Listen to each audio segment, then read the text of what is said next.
Hey folks, Corey Kupfer here with tip number 3 in my RIA firm series on how to grow through acquisition, tuck-ins, and onboarding deals. So in the first 2 videos, we talked about finding your why. Why are you doing the deal? What are the objectives? And then how you use that why to figure out your target list of criteria of the kind of people, firms, teams, etc. that you want to bring in. So check out those videos if you haven't watched them. What is the next step? You have your why, you know who you're targeting, the criteria you can targeting. So what do you need to do next?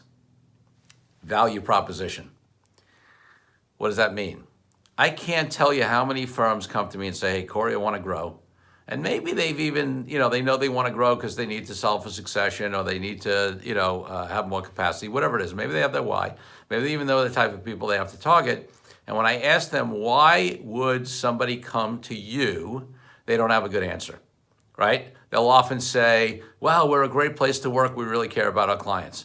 And not to be harsh, but usually I'll say to them, listen, it's not enough. Don't you think everybody says that? Now, listen, obviously people do due diligence, maybe find out the firms where that's true, it's not true. But even where it's true, it's not enough. So, it's similar to when you create a value proposition for your clients, right? You're not going to, yes, you're going to go tell them that we care about you and we're going to do great work for you. But if you're smart, you're going to distinguish yourself to your clients with a value proposition that is something in addition to that. You need to do the same thing for advisors, teams, firms that you want to onboard, acquire, tuck in, etc. Why? Well, because you're making a sale to them, so to speak, right? You need to convince them they should come to you.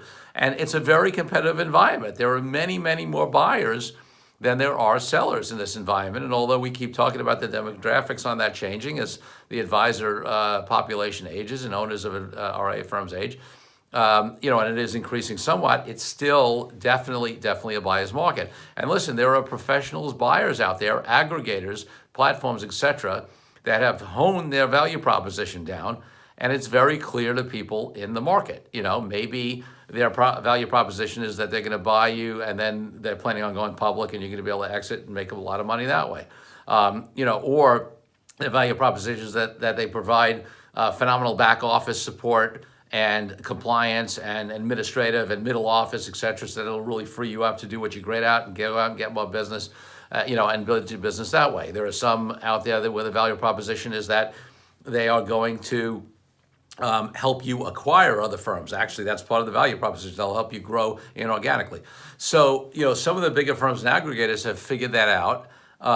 And frankly, some of them, it's a little murkier than it should be, but a lot of them have figured it out. And you need to do that too. And whatever platform, whether you're at a larger firm, a smaller firm, you need to understand why people will come to you. I have a client in the Midwest we did a number of acquisitions for, and his value proposition is basically the anti-aggregator value proposition. No, we're not, our value proposition is no, we're not, going to bring you in because you're going to have some big exit in 5 years.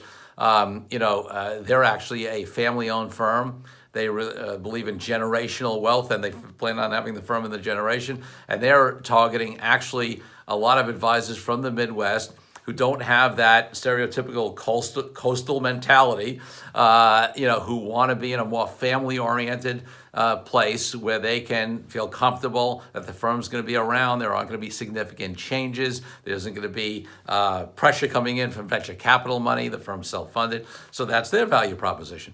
So this is an area that people skimp on. And once you figure out that why and who you're going to target, if you don't spend a significant amount of time drilling down and figuring out that value proposition and then figuring out how to properly communicate that value proposition to your targets, you're not going to be successful in attracting people to join your firm, whether it's through M&A, tuck-in, or onboarding of advisor teams or individuals. So go figure out that value proposition and then look for tip number 4 coming up soon. Take care.